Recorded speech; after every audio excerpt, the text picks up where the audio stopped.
can run. I sent you this 2 weeks ago, our conceptual framework and some other things that I felt that you needed to know. I know you've seen all these things before as we send all these things out. And so if you read through this, you know that, our conceptual framework is the learner knowledge and assessment, and it speaks to each of those, and we're going to hit those a little bit more tonight with some of the things that we might be asked. And so I'm going to send this as a package with the video tonight to make sure that everybody has seen all these materials. So we've already covered that one. I want, our conceptual framework, that was it. We also have a comprehensive assessment plan. As you know, we have to file one of these each year. It's our school improvement plan. And so, yes, we do have one. And yes, we do write it. And yes, we do check against it. And we do provide data and update that data. And we do look at the outcomes and results. And so it is a continuous improvement model. It is, CAPE is kind of the heart of it, but we do collect data. So yes, we do have a school improvement plan, or what we call at this level a comprehensive assessment plan. And it has all the activities. I'll send you this tonight. This is basically what we do as full-time people. We do DAFs, which is anytime we look at data, we file that in a little form, a little Google Doc form, anytime we do any data assessment. We also do an ALA. I do that every year. Basically a wrap up on all the things that we do in the program and all of our statisticals in terms of on-time completion rate and proficiency rate. And I have all those reports set up in TaskStream where I just have to run them. They're fairly easy because I've set them up. So it's not like I'm burning the midnight oil with a pencil and an eraser. All that stuff is just reports that I can run out of TaskStream that I've set up that meet those needs. And so we do that. We do have, as you know, we have collaborative advisory boards. Robin's actually on our, she's with us tonight. She's actually on our collaborative board for MELS. And she's come and been on campus with us in the initial when we set it up. And she also participates via Zoom when we do the distance ones. And so we do actually have an active board, and we take notes and listen, and they help guide us to do program initiatives and objectives. And so we do have all these things, and we do work them. We do have our collaborative board.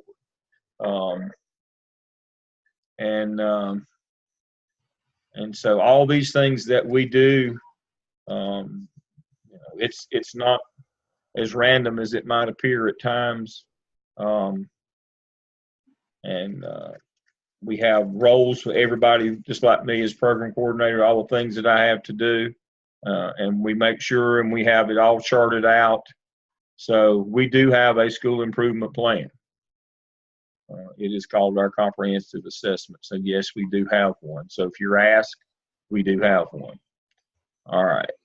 And the conceptual framework. All right, moving on. Let's see. This is what Dr. Bull put together for us. I'd like to thank him again for doing that. This has been a big help. So for standard 2, these are some areas where we had areas for improvement and/or stipulations. And so these are the kinds of things that will be asked during our session. I don't know if I'll be running the Zoom session for folks, adjuncts who might, if you can't come, I've already sent you the link, and I'll be hosting a Zoom where you can be a part of that as well. But these things are what we'll be focusing on, I'm guessing, most specifically. How are candidates specifically aligning content and constructing meeting to the NC digital learning competencies? You know that we specifically did the competency folio and put the digital and integrated the digital learning competencies in that for this specific reason. And so I've got an example of one here. This is Anara Henderson's. Who's been working with Anara? Anybody with us? What a great job she's done. Work with her. Well, You I used just to want to say, I see that she's done all these narratives, and my students were told they didn't have to do narratives. So, She just did those to explain. It's basically the directions. well, that's This what is I'm what she saying, though. did. This is a problem because due to what you told them, I they, don't want narratives, Gene. I'm going to go over this again. We plowed this ground. This is my last time. I don't want narratives. These are just well, the you're not directions. getting it. If you're not getting it, I'm just saying you And shouldn't. this is what she did. This is what she did. This is what's important down at the bottom, the attachments. She just copied and pasted the directions is all she did. And then she put her things in. That's all I want to see. I don't want to see narratives here. I get thrashed if there's narrative here. This is for you things. can call it a narrative directions, but when they just put a screenshot of something, that's fine with me. If they just put a screenshot, I'm happy with that. I'm happy with that. The evaluator can't tell what it is. But the student knows what it is. This is for the student. This is their portfolio. Well, it's fine. It's just I was just surprised to see that there was an explanation of what the viewer was going to see, which makes a lot of sense to me. But I don't want. All I want is the things. That's all I want is the things. But she's done a good job with hers. And so my point in bringing this up is we have addressed the competencies, the digital competencies. They are embedded in the competency folio. They are not separate and apart. Right. That's very important. Yep. So if you're asked, don't start a diatribe about whether you like it or don't like it. The important part here is that the digital competencies are integrated into the competency folio. They are not seen as separate and apart. We understand, we've made that mental leap that they are a part of competency, not separate and apart, but a part of. They're integrated into our 21 competencies for administrators. That's a big point.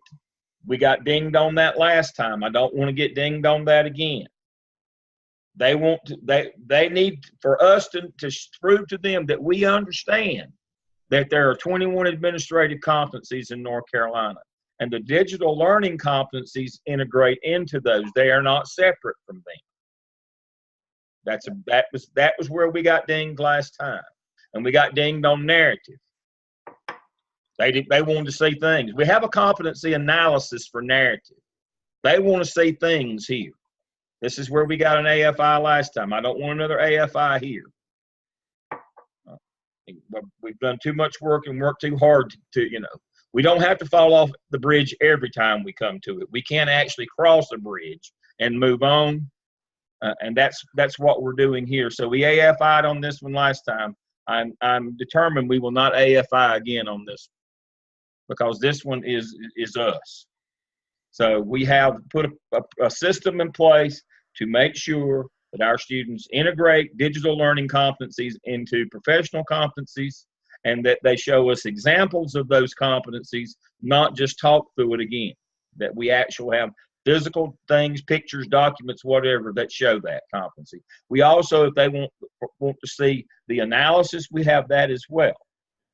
But that's why I've said, I continue to say, I went back and looked at emails for 2 years. We can't continue to do narrative here, because students, that's their way out, and we can't continue to do narrative.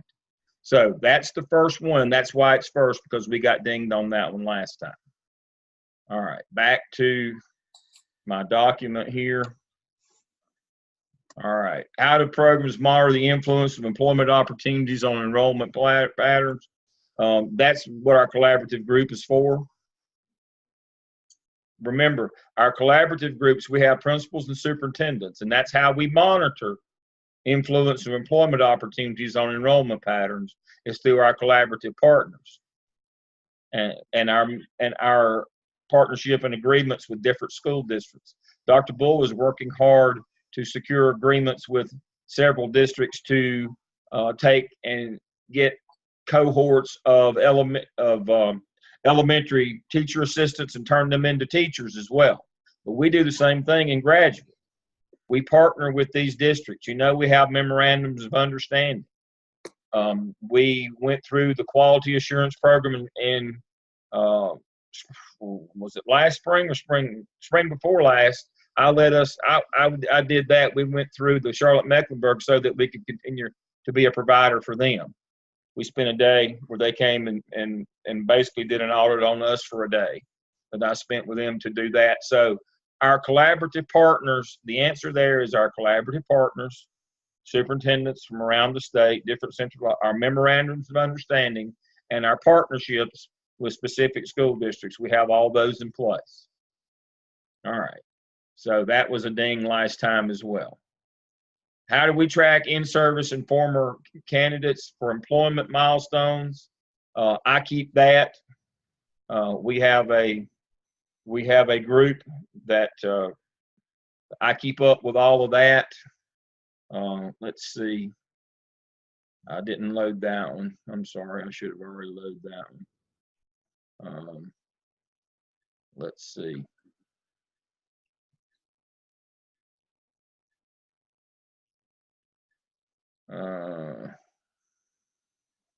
I get completer testimonies, satisfied customer testimonials. I keep a spreadsheet of all the folks who get jobs. I do that through LinkedIn and keep that list. That's how we know who got what. The state also, DPI also keeps data and releases it back to us on our completers in terms of their formal observation, their scores, so that we know how well our folks are doing in their job. And so we do get feedback on our folks in terms of getting jobs and how well they do in those jobs. How do programs use data to address high need schools and specialty fields? We track employment data. Again, we partner with our collaborative team that gives us information on that. How do we plan to interview district administrators to learn more about our graduates? Again, we have our collaborative group. What are the EPP plans to host university recruitment fairs? That's not us, but we do that through KTA. You know that we have a private recruiting service is how we recruit, so we don't have to do fairs. All right, the EPP plans to conduct a case study on graduate impact, provide an update and overview of what you plan to achieve and how you use this information. Now, this is a big one. This is a big one. I think this one might even be a stipulation. So, a little over a year ago, Dr. Hamilton and I started a case study. You've been a part of it and you didn't even know it. So what we've done, and I'll share it with you, and you've actually seen it, that 7-question completer survey that I had you do with the 605s, that is the beginnings of that's the qualitative piece that has started this case study. We're a little over a year into it. It's going to be a 5-year deal. So what we're doing right now is we're collecting data on our completers just as they complete to see what changes it's made in them and what value they perceive that they have gained. It is not a give us a compliment thing. It's about them. How do you feel that you've grown? How do you feel you've grown personally? Reflect. How do you feel about the goal you set? This is a qualitative, open-ended. Have you changed? What has this program done for you in terms of changing you? Now, we've collected that data for a year cycle already. What we're going to do with this is we're going to track some people on down the road, but we're going to develop out of that data. We've already done some item analysis, and we've constructed a quantitative survey that will go out now. And what we're trying to look at is why you chose to come to Garden Web and why you stayed. And there's a balance or a paradigm here of rigor and entrance requirements and rigor of the work versus what they got, what they think they got, and then 3 to 5 years down the road, what they really got. So this is a monumental case study. It has far-reaching implications. It's for the School of Ed.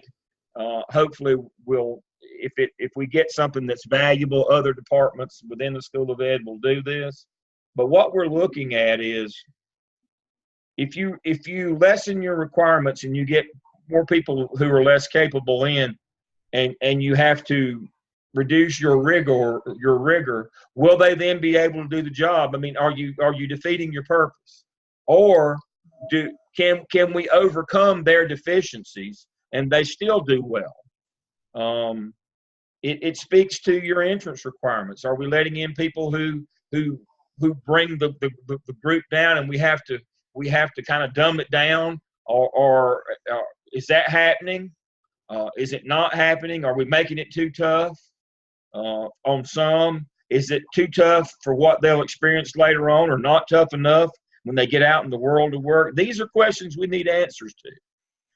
And so when you hear, is the School of Education doing a case study? Yes, we are, and you're part of it, because you're helping us teach and work and coach these people. And the feedback you give me and the feedback the students give shapes when we go in, just like in 601 with Jamal and Danny and Robin and John.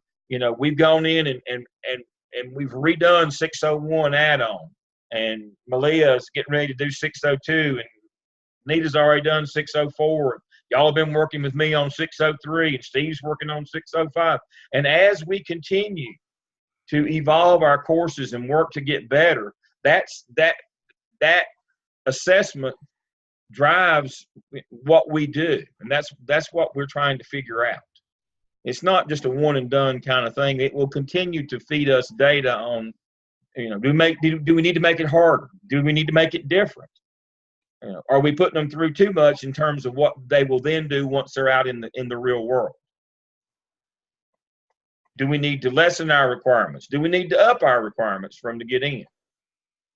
Those are all things it's a self-reflection for the unit that we're trying to do, because none of these questions can be answered in isolation. They all have impact on other parts of the operation as well. So we're starting out on the qualitative side in grounded theory. That's Dr. Hamilton's area. We're moving to quantitative, which is mine, on the quantitative survey. Then we'll go back to qualitative again and do interviews, case study interviews, on the years out. We've got to collect data for another cycle before we start the quantitative work, but I've already got the survey ready. And so that's what we're doing. It is a real deal. There is a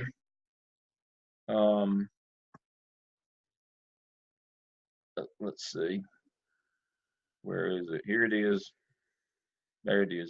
It is a we have gone through the IRB process for the university. We do have resources to do this. We expect that we will publish out of this. Probably Jeff and I are planning to write some articles and maybe a book out of this, for our disciplines. And so it's a real deal case study that we're doing. So anybody have any questions on that? So when you're asked about it, hopefully you'll be able to be more articulate than I am, but I'll send you this and you'll be able to read it. But the whole notion here is I'll read it to you, what the official blurb that I wrote is this. The purpose is to investigate and identify variables that lead to program selection and retention and their relationship to completers and employees perceive program value. This should inform program admissions requirements and the course rigor paradigm. 3 cycles of MEL completers have already been surveyed with open-ended qualitative questions about their experience. These responses have been analyzed and categorized so they can be used to develop a Likert-like quantitative survey of completers for the last 3 cycles. Once this quantitative data has been collected, 15 completers will be selected at random to participate in a 3-year case study that follows their professional career. Interviews will be conducted semi-annually with both completers and their employers. So as you can see, you can't up requirements, admission requirements in isolation, or lower them in isolation. If you lower requirements, you may have to lower rigor. If you lower rigor, how are they going to do when they get out in the real world? It has implications on that, because we're not doing theoretical here. This is a licensure program. These people expect to go to work and be able to work once they get there, that we have trained and prepared them adequately to work when they get in their chosen professional field. If we let them in and they shouldn't have been in, and then we water it down what we give them, and then they go out and don't succeed in the job, then we have a problem. So there's a balance there, and that's what we're asking. That's what we're trying to investigate. So that's what we're doing. As you know, Jeff is the qualitative person and I'm the quantitative. We felt like that both needed to be done in this case study, not just a qualitative, because these people actually have performance ratings that they're given by their supervisors that go into the database for the state. So we know exactly how the folks who got licensed at Gardner Webb, we know what their average scores on their evaluations are. It's not public. In aggregate, it is public information. And that's one of the ways that we will be evaluated as a provider. If our graduate scores are too low, we will not continue to be a provider for the state of North Carolina. We're just entering into that cycle now. I think this year is the first year that we will be getting that data, and they can separate it by where they got their license.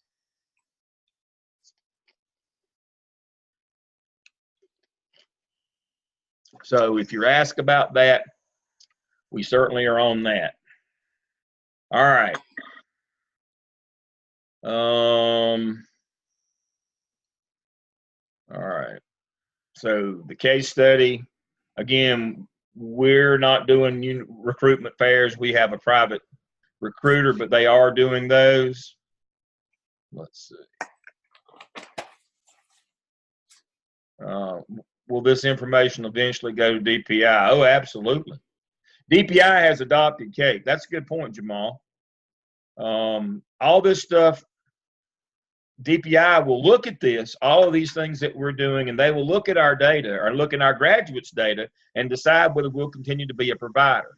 Educational Program Provider, EPP, is the term that's used for people who are authorized to provide education programs in the state of North Carolina. We're one of those people. But to continue to be a provider, we have to meet certain metrics. One of them is CAPE accreditation. Another is our graduates have to grade out at a certain level once they're in their jobs. And yes, DPI is monitoring all this. So now you understand that when Dr. Bull's been doing all these things for CAPE night and day, and he rarely sleeps, I suspect, because he's always on it. They have a DPI representative that is part of that group. I mean, CAPE is not separate and apart. CAPE is integrated into DPI in North Carolina because North Carolina has adopted the CAPE standards for their providers. So this is not something we can decide that we don't want to do. You know, this is what we will have to do. It's a new day. It's different than in CAPE. It's certainly different than SACS. But we will have to meet all these CAPE standards. And yes, DPI is collecting data on our graduates as we speak on their formal observations. And if our folks don't grade out high enough, then we'll be out of business. Whether we have students or not won't matter. We won't be a provider. Now, as I've told you before, we are not a provider in South Carolina because we don't have a brick and mortar. That precludes us from being a provider there. However, you know, we are a provider in North Carolina. Our folks get their license in North Carolina through their task stream portfolio. They apply reciprocally to South Carolina, pay a small fee, take the praxis, and all is well. That's how they get licensed in South Carolina, and that's a perfectly legitimate way to do things. But if we lose our provider status in North Carolina, we're in a pickle. So all these things matter. And just as an aside, we have yet, knock wood, we've yet to have one of our folks not pass the praxis. They're doing extremely well on the praxis information. We had another one to pass that was just in 603 this week. And one of the feedback that they're giving is the case studies that we're doing in 601 are really good because they're about data dives, and the ones in 603 are very good. The case studies are really helpful in praxis. Since I went and took the practice test, that's part of the reason we did those. But, you know, as we continue to grow and improve the program, case studies are going to be a bigger and bigger part. Obviously, we don't have to take the praxis in North Carolina, but most of our folks, if they go somewhere else, they do. And a lot of our North Carolina people will eventually end up taking it, and that's a big part of it. And so case studies are a big part of what we do for that reason. Okay. What does the data say about working with community and external partners, understanding politics, your position, and integrating technology? Obviously, we know that those things are important. That's what the data tells us. What are the plans for increasing the technology competence of candidates, particularly in MELS and the EDLS program? Well, you know that we've started doing case studies for virtual collaboration to help increase their technology competence. That's one of the reasons why we're doing case studies through Zoom. They have to virtually collaborate themselves to do that, and they're doing something more than just peer review now with Zoom. They're now collaborating to build a presentation, and that's where we're headed. And also this afternoon, the Doc Lounge, Dr. Bull has had it completely revamped, and I met with him this afternoon about the possibility, and it's been approved. We're going to start trying to do some classes from that Doc Lounge where students can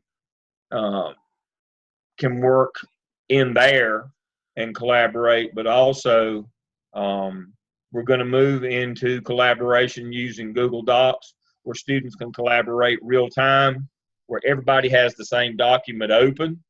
I'll be able to do it out of that lab where I can run a Zoom out of that lab, and it has the technology in place that everybody can be working collaborative on one document. That's the next step where we're going. We'll get there by next semester. The technology just got through last week, and they're still ironing out some of the bugs, but I'll be able to go in that room, and you'll be able to go, and eventually we'll be able to link you to that room where you will be able to have students working digitally, collaboratively from different locations, but working on the same document.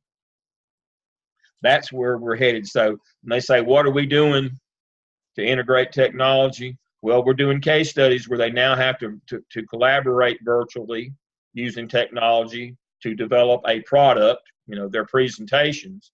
And the next step of that is we're going to have them be able to work on the same presentation at one time. It's one step at a time, but that's where we're headed. And so the case studies are doing a lot of things for us, but also the format. I like the format where they work on them together and then they bring them back in, but eventually they'll work on one document from each of their own computers. That's where we're headed.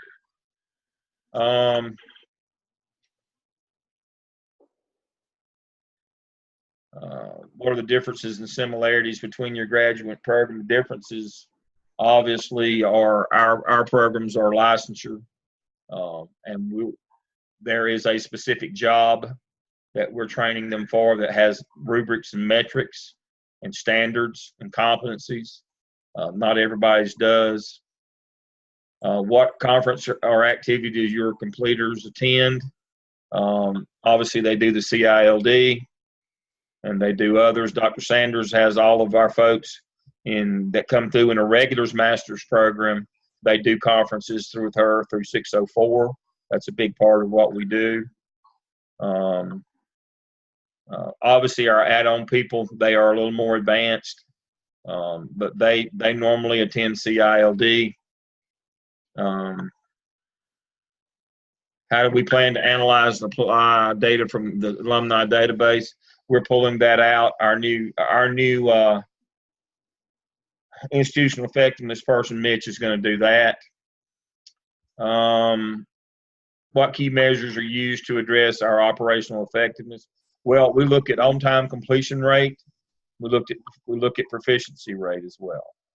Both of those are calculated in task stream.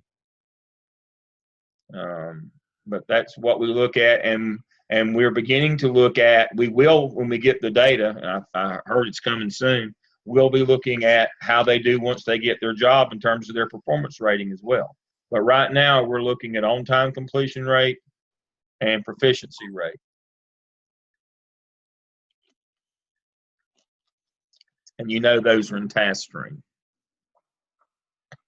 If you were trying to improve our operational effectiveness, what recommendations would you make? Well, my recommendation in what we're doing is overhaul all of your programs regularly. But basically, what we've done is we've overhauled our 1, 3, and 5 for the add-ons so that it's more realistic for one semester classes and to be done in 3. And if I had any more suggestions, it would be to continue to work and push through case studies. Students love them. There's a lot of good things that we can do through those, and so continue to utilize and grow and expand our case studies. Now, that's just my opinion. Our quality assurance program, that's for the unit, but our quality assurance is our task stream portfolio. And then eventually how well they do in the job when we start getting that data. I've heard we're going to get it this semester. What have we done to improve quality assurance? Obviously, we've worked very hard in task stream. We've streamlined courses. We've simplified processes. We do town halls. We come online every week. We don't do correspondence courses anymore. Students have a coach. We put the coaching model in where they get a visit. They have a full-time coach. They have a full-time instructor. They have a weekly class session at least, sometimes 2. All those things have been put in place to improve the quality of the experience for our candidates. And then the conceptual framework. But I'm very proud of the work that you do in terms of we've gone from not doing a lot to doing a lot with our technology in terms of being online once or twice a week. All the things that we now do, our coaching model, our visiting, all of those kinds of things that have become standardized now to make the candidate experience much more enjoyable. You know that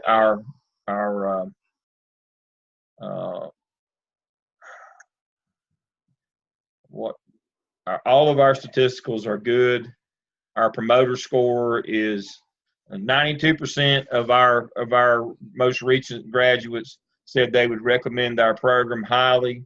The other 8% said they would recommend it. We had 100% that said they would either recommend highly or recommend our program. That's 100%, folks. That's about as good as it gets. I'd like to see it be 100 highly recommend rather than 92 and 8, but that's something that gives us room for improvement. But our folks are happy. They seem to work hard. We're responsive.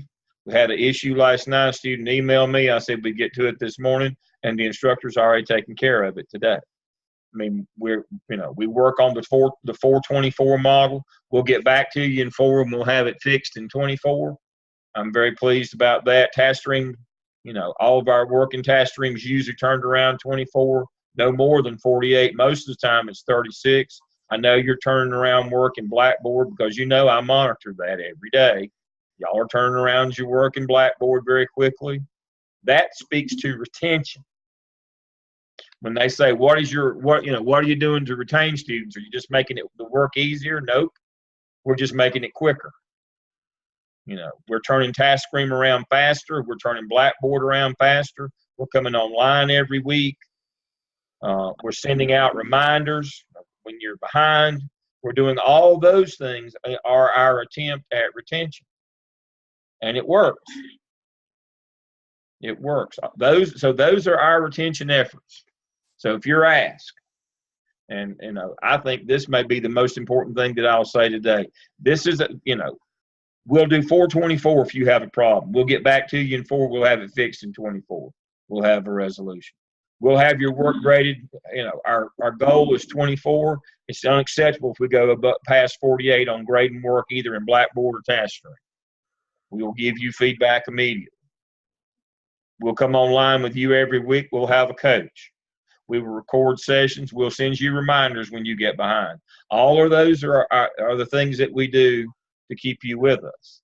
I would rather do that than lower our standards to try to keep people.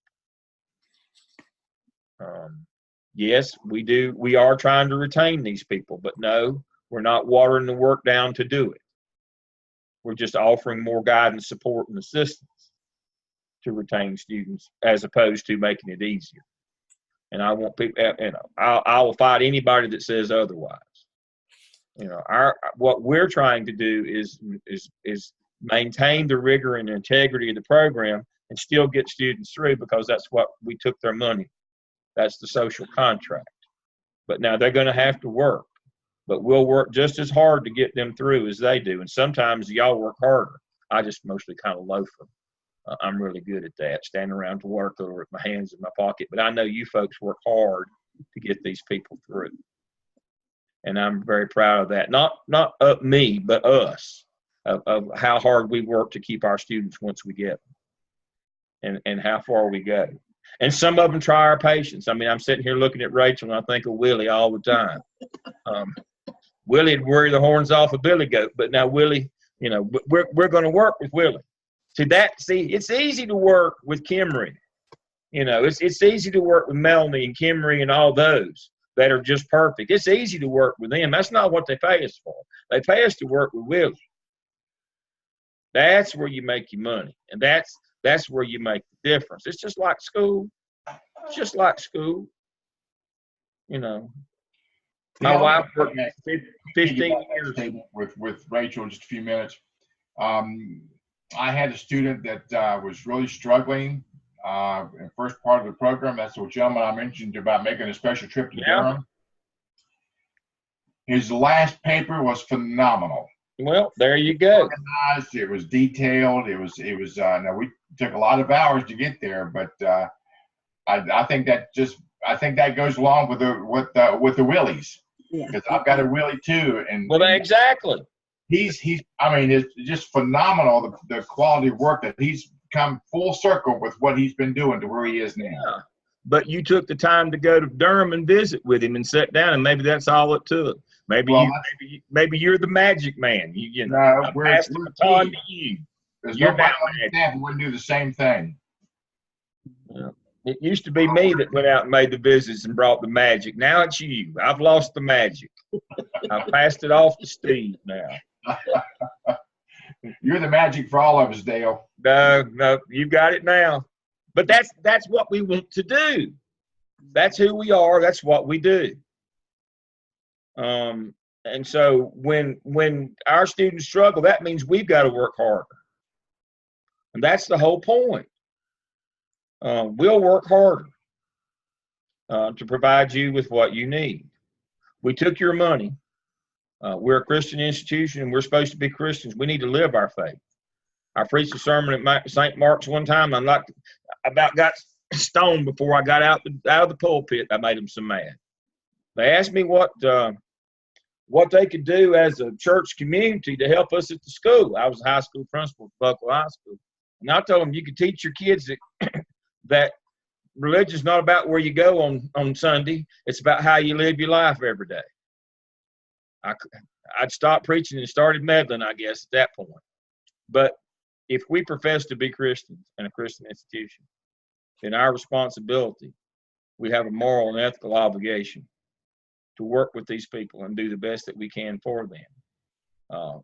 We don't ever want to be the group that blames the victim, that we blame them for not being able to do the work when we didn't work with them. We need to work as hard or harder than they do. And I'm proud that all of you do that we come online every week, that we don't just do correspondence courses. If they get it, fine. If they don't, fine. That's not who we are. We're better than that, and we are proving that. We have proven that we're better than that. So that's what we'll be doing. Sunday at noon, we'll have lunch there in Craig. I don't know what they'll bring in. 1 o'clock, I've got a meeting. At 2, y'all will be on. We'll be on Zoom as well. And then I've got one with alumni and current students like at 2 and 1, 2, 3:30, 4:30. And then if you're still there, I'll take you to dinner over at El Acapulco. We'll get a bowl of chicken soup at the Mexican restaurant. If you're still there that evening. I don't think that they'll meet anybody the next day. Right now, I've been told they won't, but you never know. But we're just on at 2 o'clock. But I don't know at 2 o'clock if they'll just say everybody go home. We don't want to talk to any more of you, or how that. I don't know how formal or informal they'll be. But we're on it. The adjuncts. I'm on at 1 o'clock. My first was at 1. We'll eat at 12. I'm on at 1. Y'all are on at 2. We're back and we'll kind of all be on again with alumni. And if you want to stay for the alumni session or the current candidate session, those are at 3:30 and 4:30 respectively. And then we should be done about 5:30. And we ought to convene over at El Acapulco about 6. So that's kind of how the day will go on Sunday. Dale, where are we meeting at 2? Let me look right here. That's a good question. There's been some debate. I have it in my hand.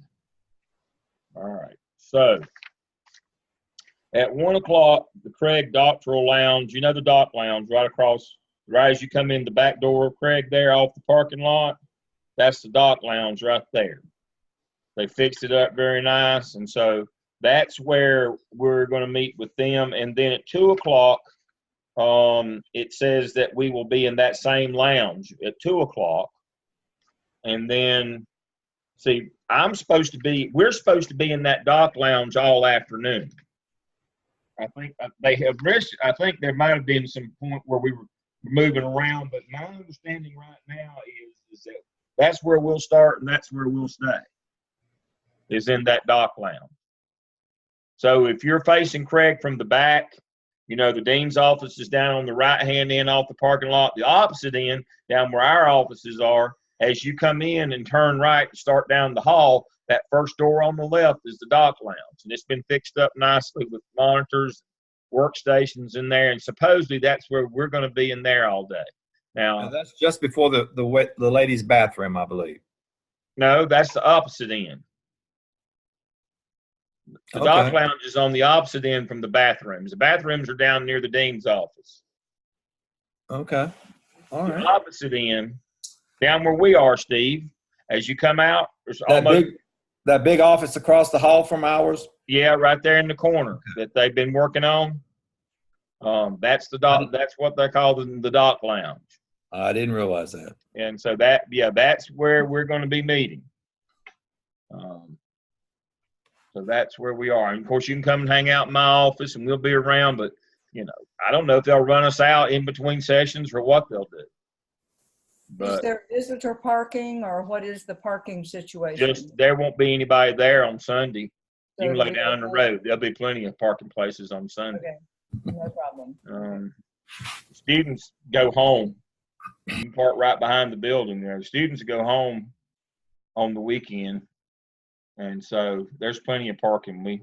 We have weekend classes in that room right across from that one, and we don't ever have parking problems.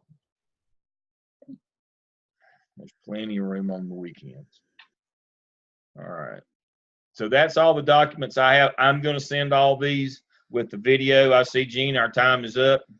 I'm glad Yep. you gave us the time limit here. It's 6:43, so it's time to quit. I told you we wouldn't go past 6:45. And so, Dale, before you leave, can you stick around and answer a question for Anita and I, Dr. Sanders and I? I'll tell you what I'll do. I'll close this one out, and then I will. I'll send y'all a link. Okay. I want to go ahead and get this one processing. When you pause them, it takes forever to process them later. Understand. All right, so I'll go ahead and close this session out.